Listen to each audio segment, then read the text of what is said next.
अध्यक्ष महोदय, मैं आपका अत्यंत आभारी हूं कि आपने मुझे इस विषय पर बोलने का अवसर प्रदान किया है।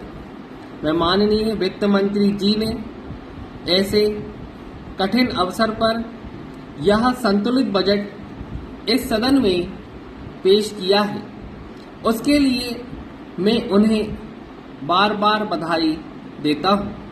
लेकिन साथ ही साथ मैं यह भी समझता हूं कि यदि हमें अपने देश का भविष्य अच्छा बनाना है तो देश की गरीब जनता को भी अपने ऊपर करों का कुछ भार तो उठाना ही चाहिए। यदि हमें देश का विकास करना है तो देश की उन्नति के लिए, विकास के लिए सारे देश की जनता को कर का बोझ सहन करना ही पड़ेगा। अध्यक्ष महोदय, माननीय वित्त मंत्री जी ने ऐसे समय पर यह बजट इस सदन में पेश किया है जब हमारा देश एक गंभीर आर्थिक संकट का सामना कर रहा है। हमारा देश पिछड़ा हुआ देश है। हमारे देश की करोड़ों जनता गरीब और आज अनेक समस्याओं से जूझ रही है। इस बजट को प्रस्तुत करने के बाद हमारे सामने बहुत से प्रश्न खड़े हो जाते हैं। मेरे और इस माननीय सदन के सभी सदस्यों के मन में यह प्रश्न बार बार उठ रहा है कि क्या यह बजट हमें इन समस्याओं और संकट से निकाल सकेगा।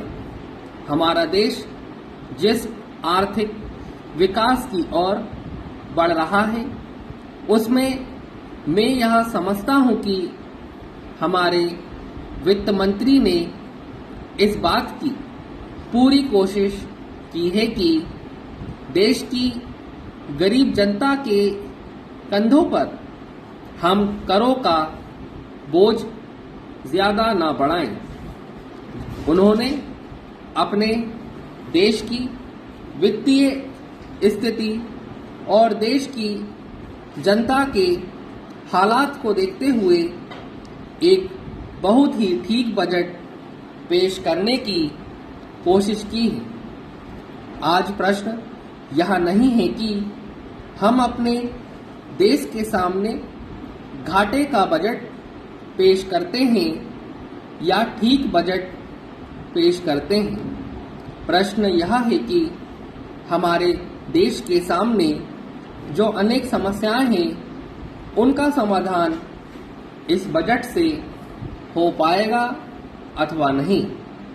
इस बजट में नए कर ज्यादा नहीं लगाए गए हैं और जो थोड़े से कर लगाए भी गए हैं वे इस प्रकार से लगाए गए हैं कि सभी वर्ग के लोगों पर उनका बोझ पड़ता है।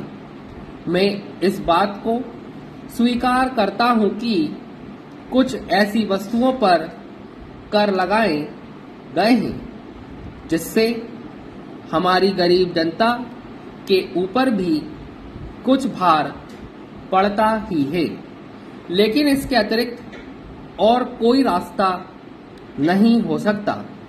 महोदय, प्रश्न यह है कि क्या यह देश इस प्रकार के बजट से उन समस्याओं व संकटों से निकल सकता है जिसका सामना वह कर रहा है।